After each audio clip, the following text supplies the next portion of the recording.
Fa idza ra'a an-nas dzalika atahu abdalus syam fayab'atsu ilaihim ba'than fayazharuna 'alaihim wa dzalika ba'tsu kalbin wa ya'malu fin nasi bi sunnati nabiyyihim wa yulkil islamu bi jiranihi fil ard fayalbasu 7 sinin summa yatawaffa wa yusalli 'alaihi al-muslimun.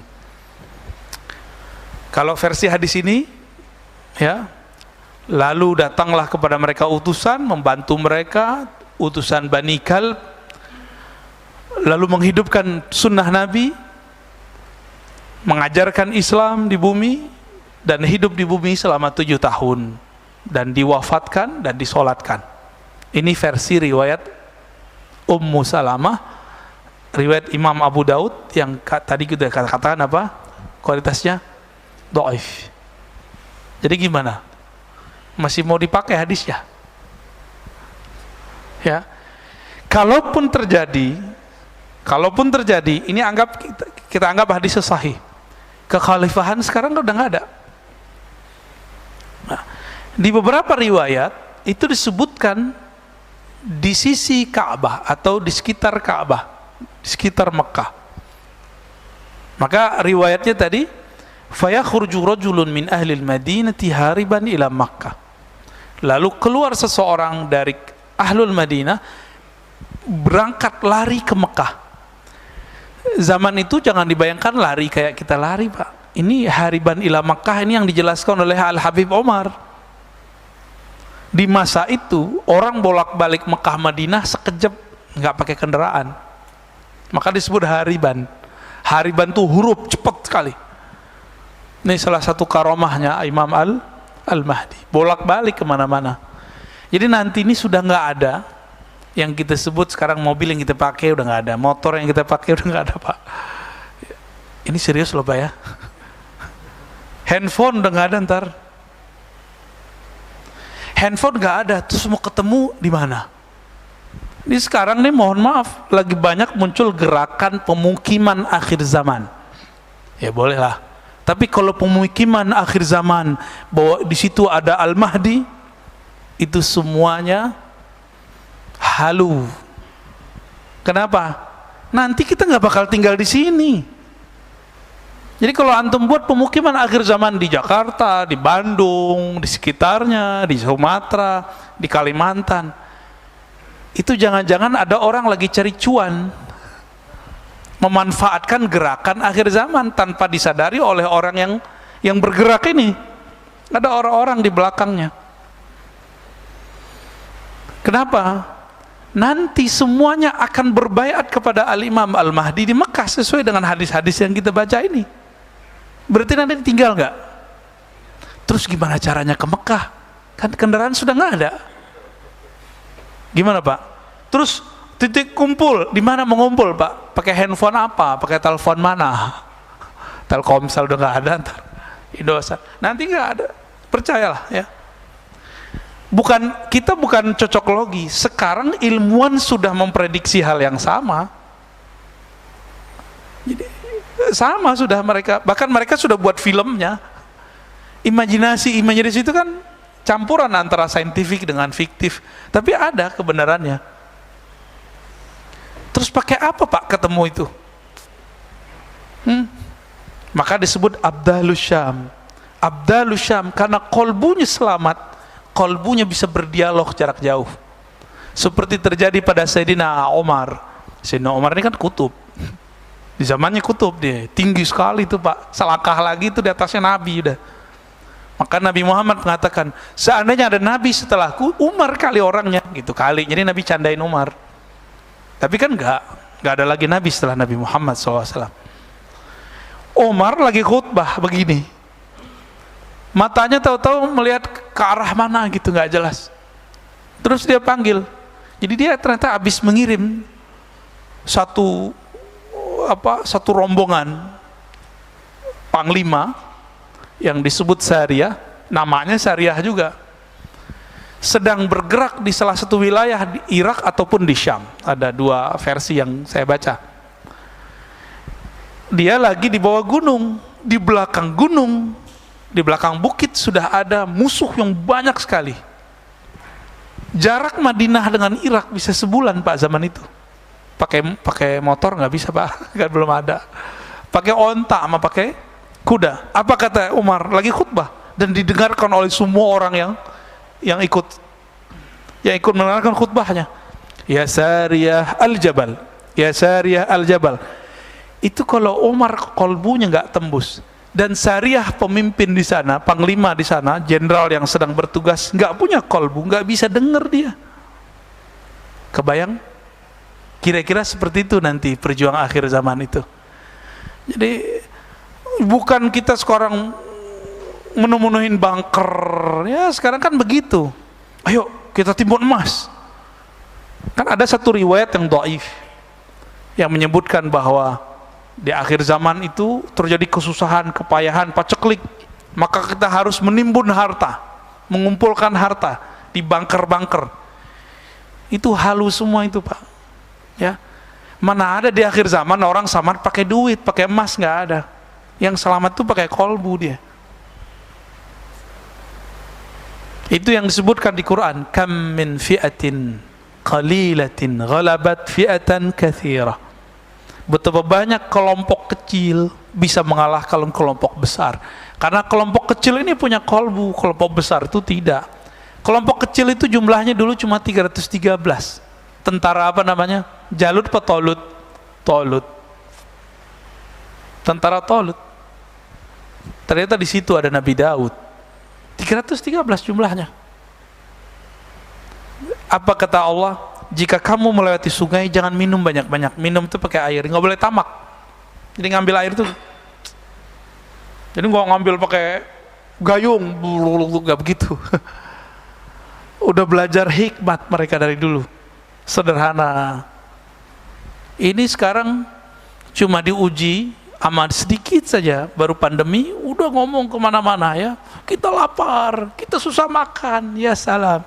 Baru zamannya begini kita udah ngeluh. Ntar kalau nanti ada zaman begitu jadi zombie kali ya.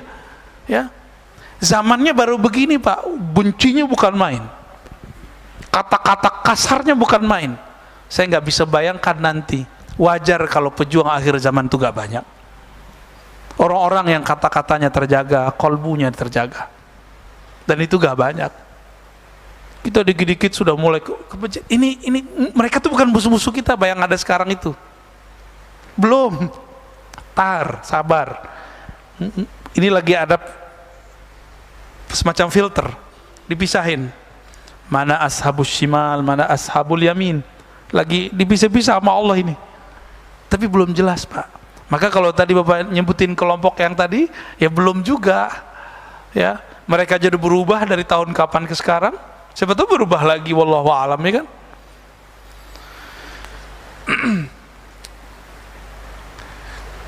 Maka kesimpulan hadis ini, jika hadis ini mengikuti manhaj Abu Daud, maka minimal dia saleh, hadisnya bagus.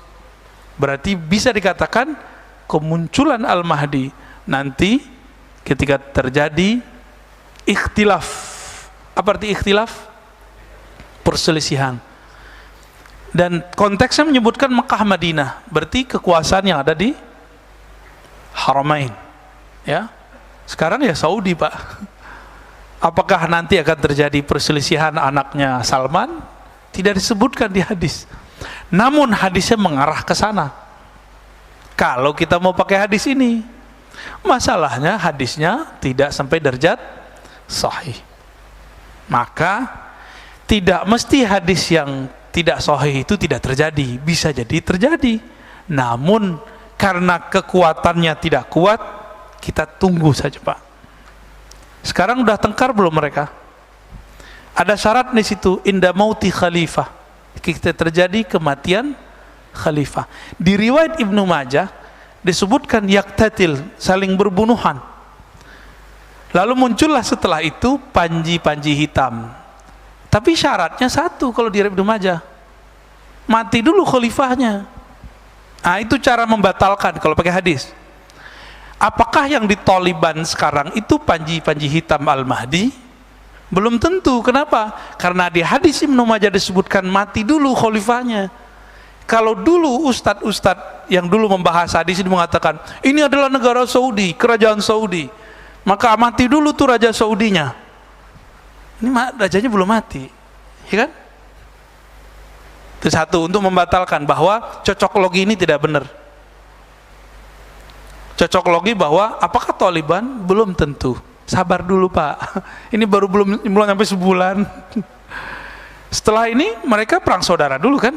Nanti perang saudara dulu Pak, coba aja lihat. Ustadz dia kan aswaja, saya nggak ada urusan. Mereka mau aswaja, mereka mau aswah, asawah. Karena akidah dengan pergerakan semenjak tahun 2000-an sampai sekarang itu sudah nggak sejalan. Ada orang akidahnya Ahlussunnah, Asy'ariyah, Maturidiyah, mazhab Syafi'i. Pergerakannya pergerakan Khawarij banyak sekarang. Ya. Ciri-cirinya itu saja, gampang benci, gampang melaknat orang, beda politik kafir atau beda politik sesat. Minimal itu, beda politik neraka. Ini udah kena Khawarij. Akidah dia awalnya Ahlussunnah, tapi rusak oleh persoalan politik. Saya nggak kunut, Bapak, Pak Dokter kunut. Itu kita beda iman nggak, Pak? Neraka surga nggak? Iya apa nggak? Ini beda cara sholat loh. Beda cara sholat, neraka nggak? Beda politik, neraka nggak? Kalau cara sholat boleh beda, kenapa politik nggak boleh beda? Kenapa muamalat nggak boleh beda? Muamalat masalah bisnis, transaksi. Kalau riba pasti haram. Tapi GoFood, GoPay gimana Pak? Penikmat ya Pak Bambang ya.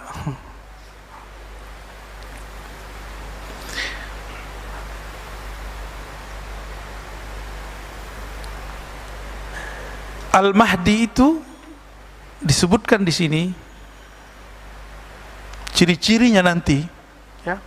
La walladzi nafsi biyadihi la taqumu sa'ah hatta tukallimu siba'ul insa wa hatta tukallimu ar-rajula azbata sawtihi wa shiraqu na'lihi wa yukhbiruhu fakhidhuhu bima ahdasa ahluhu ba'da. Hadis Tirmizi, ya. Hadis Imam Tirmizi, walaupun hadisnya tidak sampai derajat sahih. Nanti sebelum terjadi kiamat akan terjadi hal yang unik seperti zaman Nabi Sulaiman. Tukallimus siba al-ins, binatang buas berbicara kepada manusia. Gimana tuh Pak ceritanya? Mungkin nggak?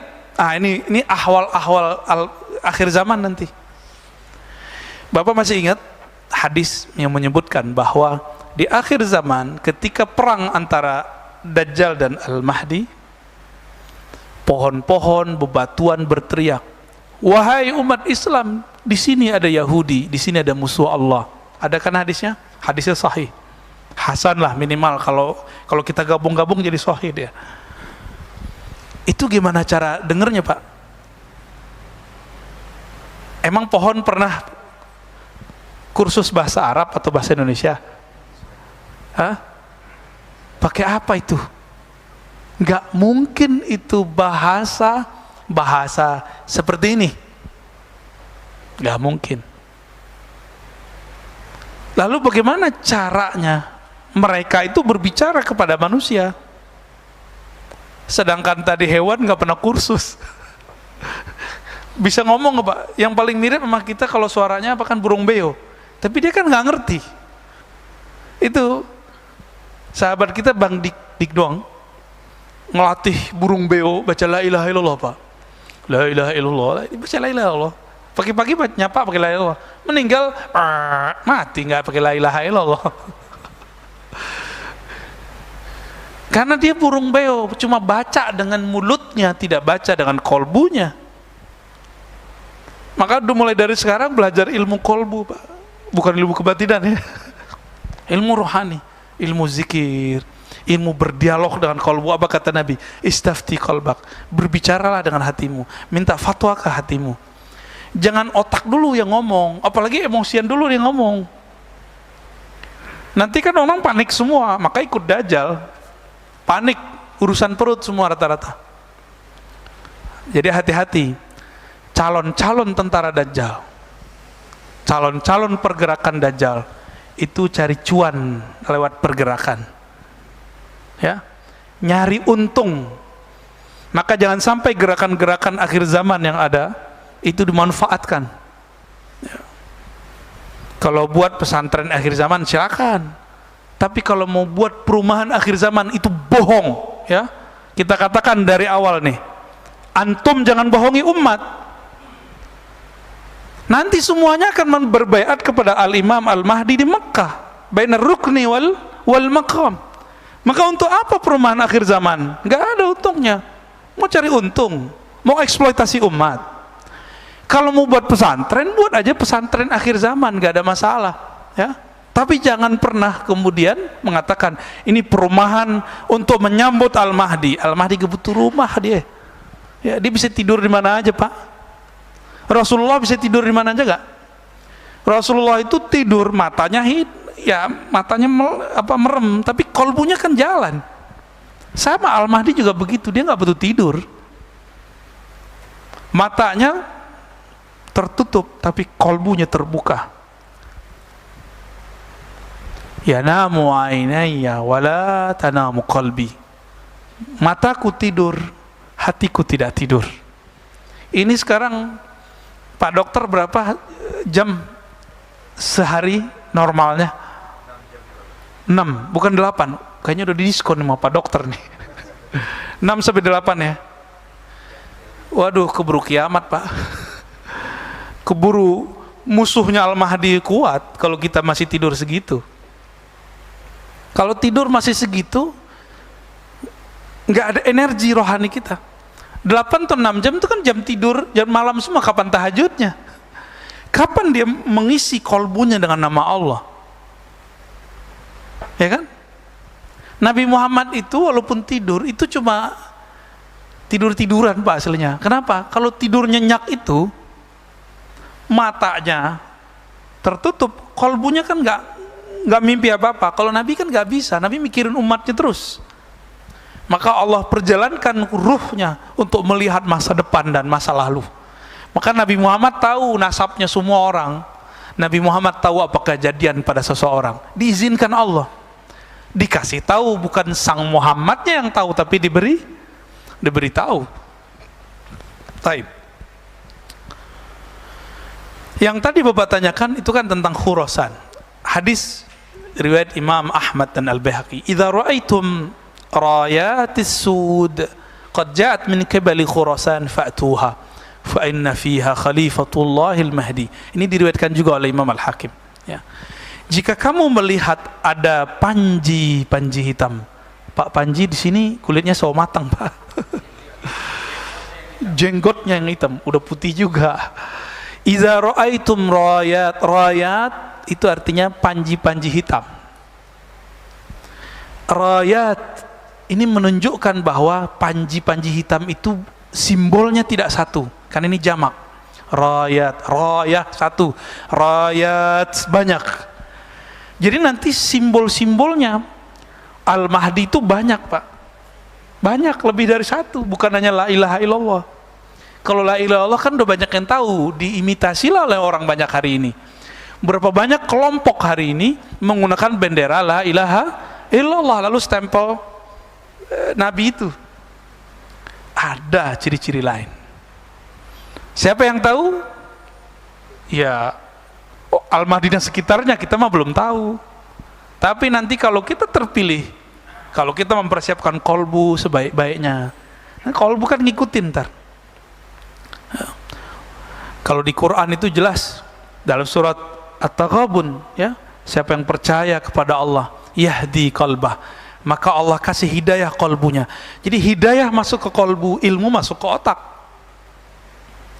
Kalau orang menilai dengan otaknya, kita akan beda terus, karena otak itu sikapnya kritis, ya. Sikap ini kritis ini di sini. Tapi kalau pakai kolbu enggak, kita paling berbeda aja gitu.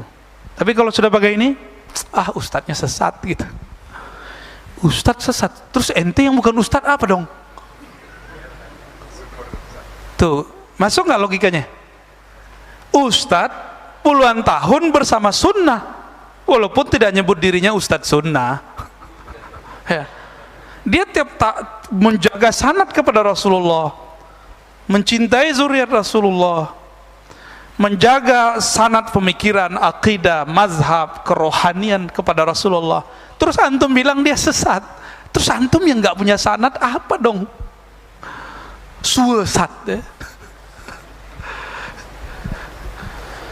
Lebih sesat lagi. Dia nggak pakai hati, dia ngomong, asal ngomong aja ya. Kita ngomong bid'ah aja susah Pak. Kata si teman kita, ente ngaji sama aneh 2 kali, tahu tuh sunnah bid'ah bedanya apa? Ya salah. Orang cuma S1 doang, kita nyampe S3 belajar tentang fatwa, nggak berani fatwa. Saya itu nggak pernah fatwa Pak, saya cuma menukil fatwa. Nih tolong diingat. Saya nggak pernah fatwa, hanya menukil fatwa. Karena fatwa itu udah lengkap semua, tinggal diolah balik. Apapun yang saya katakan selama ini saya konsisten insya Allah. Kalaupun salah tolong diingatkan nanti, ya kan manusia bisa lupa. Tapi kalau antum merasa lebih benar dari ustadz, antum siapa? Ngaji berapa tahun? Si ustadz ada gurunya yang menegur, antum siapa yang negur? YouTube yang negur. Ini logika-logika ini nggak nyampe sama orang.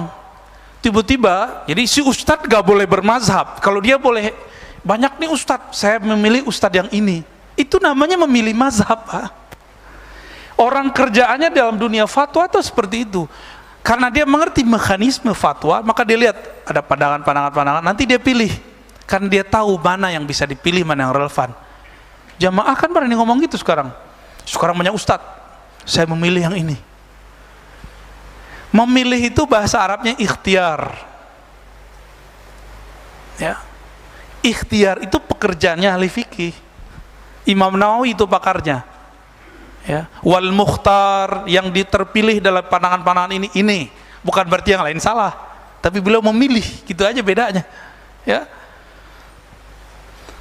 Jika engkau melihat panji-panji hitam, ini panji hitamnya pasti berjenggot ya Pak Panji. Qad ja'at min qibali Khurasan, datang dari arah Khurasan. Khurasan itu timur. Khurasan itu mulai dari wilayah Irak. Irak itu separuh bagian timur itu disebut Khurasan. Maka ada istilahnya Irak Khurasan. Imam dari Khurasan itu gurunya Imam Bukhari, namanya Ishaq bin Rahawayh atau Rahuya. Ini disebut imam. Jadi waktu datang ke majelis Imam Syafi'i, dia kan ngeremehin Imam Syafi'i. Imam Syafi'i, begini doang nih Imam Khurasan, begitu kata Imam Syafi'i. Sesama wali Pak ya. Sesama wali saling ngeceng-ngecengin, tapi yang paham wali doang. Begini nih Imam Khurasan. Bagi orang yang senang sama Imam Ishaq, dikira ini pujian. Imam Syafi'i menyebut dia Imam Khurasan, tapi yang paham begini doang gitu, bukan pujian bahwa dia sebagai Imam Khurasan. Maka berubahlah beliau semenjak ketemu Imam Syafi'i. Berarti Khurasannya, Khurasan mana? Itu Persia, sekarang Iran. Persia kan dulu luas Pak. Persia itu dulu di zaman sebelum Arab kenabian itu mencakup Afghanistan, Hindustan, termasuk Rusia ya apa, Uzbekistan, Kazakhstan, semua itu masuk bagian dari Persia semua. Termasuk daerah Arab itu separuh itu bagian dari Persia lama. Maka orang-orang Iran sekarang mirip dengan orang Turki, punya euforia lama, punya memori lama, kebangkitan untuk membangkitkan masa lalu. Kalau Turki kan Turki Utsmani, kalau Persia sebelum zaman kenabian, itu yang mereka pikirkan. Makanya sekarang mereka punya semangat yang tinggi, maka mereka jadi tangguh kan. Amerika berani ganggu nggak Iran? Gertak-gertak doang ya. Indonesia karena nggak mau menghargai masa lalu, malah muncul ustadz nggak jelas nih ngomong apa. Nggak ada tuh Wali Songo, ya kan? Berarti dia nggak mau ngerti deh. Kalau kita sudah nggak ngerti sejarah masa lalu, Wali Songo aja dia hantam. Gimana kalau kita nanti ngomong Sriwijaya? Gimana kita nanti ngomong tentang Mojapahit, Mataram? Apa nanti kata mereka? Itu musyrik semua. Gitu.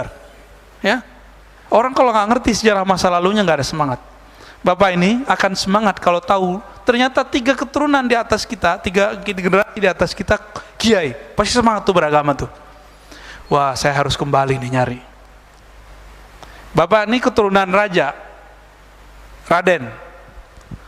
Terus punya jamaah, datang orang partai politik ngasih tahu, kamu kan keturunan raja, kalau nggak kamu siapa lagi? Itu semangatnya muncul itu, Pak. Jadi orang yang mengerti nasabnya, dia akan lebih semangat. Maka kita jangan berhenti di nasab-nasab yang itu, ya, biar lebih semangat. Semoga di sini nanti ada kajian tentang wali songo, jangan wali songong. Jika engkau melihat panji-panji hitam datang dari Khurasan, fa'tuha, maka bergabunglah dengannya. Fa inna fiha khalifatullah al-Mahdi. Di sana ada khalifatullah al-Mahdi. Tapi ini belum mencukupi syaratnya, Pak, sekarang yang terjadi di Afghanistan. Ya. Belum cukup syaratnya, karena kalau ngikutin hadis ini, ntar satu paket sama hadis kematian khalifah. Ini belum cukup. Belum mati kan? Ya.